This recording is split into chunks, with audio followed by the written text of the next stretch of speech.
Hello friends, welcome to my channel. आज की video में आपके साथ में शेयर करने वाली हूँ मैं नाग पंचमी की सरल पूजा विधि।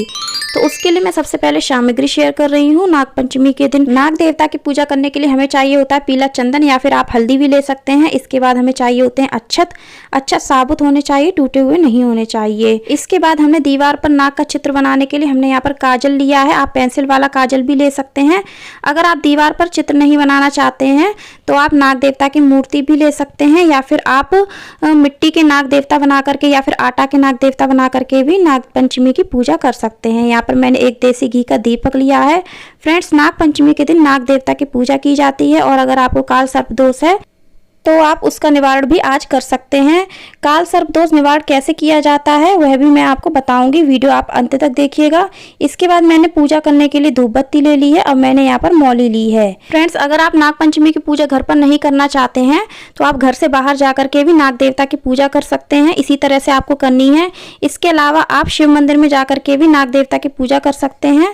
तो अब मैंने यहाँ पर शिव भगवान की पूजा करने के लिए कुछ बेलपत्र लिए हैं और कुछ पत्ते लिए हैं, जैसे आग के पत्ते लिए मैंने यहाँ पर कुछ पुष्प लिए हैं। जो भी आपको सामग्री मिल जाती है आसानी से आप वो आज के दिन पूजा में शामिल कर सकते हैं। अब हमने यहाँ पर नाग देवता को भोग लगाने के लिए कच्चा दूध लिया है। आज के दिन नाग देवता को दूध का भोग अवश्य रूप से लगाया जाता है। आप मीठा दूध या फिर फीका दूध जैसा भी लेना चाहें आप ले सकते हैं। इसके बाद मैंने भोग में कुछ मिठाई ली है। आप खीर पूड़ी हलवा का भी भोग लगा सकते हैं। इसके बाद मैंने नाग देवता के लिए 1 लोटा शुद्ध जल लिया है। अब मैंने यहाँ पर दक्षिणा अर्पित करने के लिए ली है। तो आप जो भी दक्षिणा जितनी आपकी सामर्थ्य हो आप आज के दिन अर्पित कर सकते हैं। यहाँ पर मैंने माचिस ली है दीपक प्रज्वलित करने के लिए। तो ये थी हमारी नाग पंचमी की सामग्री। अब करते हैं नाग पंचमी की पूजा। तो फ्रेंड्स, नाग पंचमी की पूजा करने का सबसे बेस्ट तरीका होता है और सरल तरीका होता है, आप इस तरह से दीवार पर नाग का चित्र बना लें। हमारे यहाँ तो इसी तरह से पूजा होती है, आप भी इसी तरह से कर सकते हैं नाग का चित्र बना करके। और अगर आप दीवार खराब होने का डर है आपको तो आप एक कागज पर इस तरह से नाग का चित्र बना लीजिए और उसको दीवार पर चिपका करके भी नाग देवता की पूजा कर सकते हैं आज के दिन।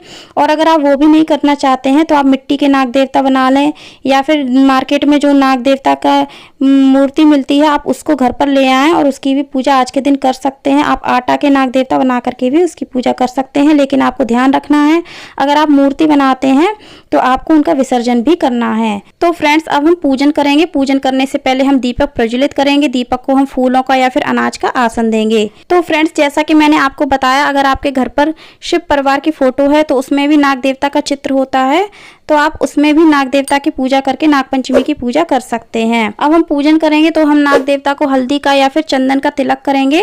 हमने यहाँ पर 5 नाग बनाए हैं। आप इस तरह से 5 नाग जरूर बनाएं दीवार पर। अगर आपके यहाँ नाग नागिन के जोड़ा की पूजा होती है तो आप उस तरह से दीवार पर बना करके कर सकते हैं। अब हम सभी नाग देवता को अक्षत अर्पित करेंगे और पुष्प अर्पित करेंगे। फ्रेंड्स, नाग पंचमी के दिन सपेरा लोग नाग नागिन लेकर गली में आते हैं। आप उनकी पूजा जरूर करें आज के दिन। अगर आपको मौका मिले तो उनको दूध भी पिलाएं। और फ्रेंड्स, जैसा कि हम सभी जानते हैं कि सावन का महीना चल रहा है, तो आपको आज के दिन भगवान भोलेनाथ की पूजा तो करनी ही चाहिए।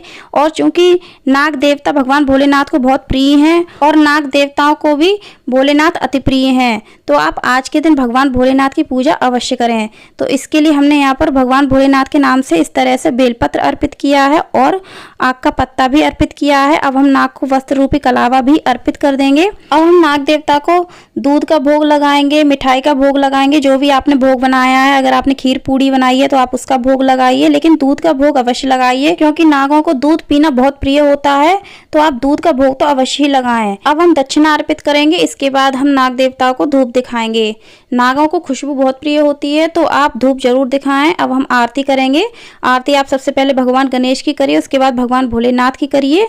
तो इस तरह से हम पूजा करेंगे, चरण स्पर्श कर लेंगे। पूजा में हमसे जो भी गलती हुई हो उसके लिए माफी मांग लेंगे। अब फ्रेंड्स, अगर आपने नाग पंचमी का व्रत किया है तो आप नाग पंचमी की कथा भी इसके बाद पढ़ सकते हैं। कथा का वीडियो आपको मेरे चैनल पर अलग से मिल जाएगा। अब बात करते हैं कि आप आज के दिन काल सर्प दोष निवारण कैसे कर सकते हैं। उसके लिए आपको चांदी या फिर पीतल का नाग नागिन का जोड़ा बनवाएं और उसको शिव मंदिर में जा करके पुजारी की सहायता से शिवलिंग पर अर्पित करें। तो इस तरह से आप आज के दिन काल सर्प दोष का निवारण कर सकते हैं। अब फ्रेंड्स, आपने जो भी भोग अर्पित किया है उसको आप गाय को दे सकते हैं या फिर किसी जानवर को दे सकते हैं। आपने जो दूध अर्पित किया है उसको आप पौधों में अर्पित कर सकते हैं या फिर मिट्टी में डाल सकते हैं। अब हमने जो भी दक्षिणा अर्पित की है उसको आप किसी गरीब को दे दें और जो पुष्प अर्पित किए हैं उनको आप गमलों में डाल दें, वो खाद बन जाएंगे। तो फ्रेंड्स, वीडियो कैसी लगी कमेंट करके जरूर बताइएगा। ओम नमः शिवाय।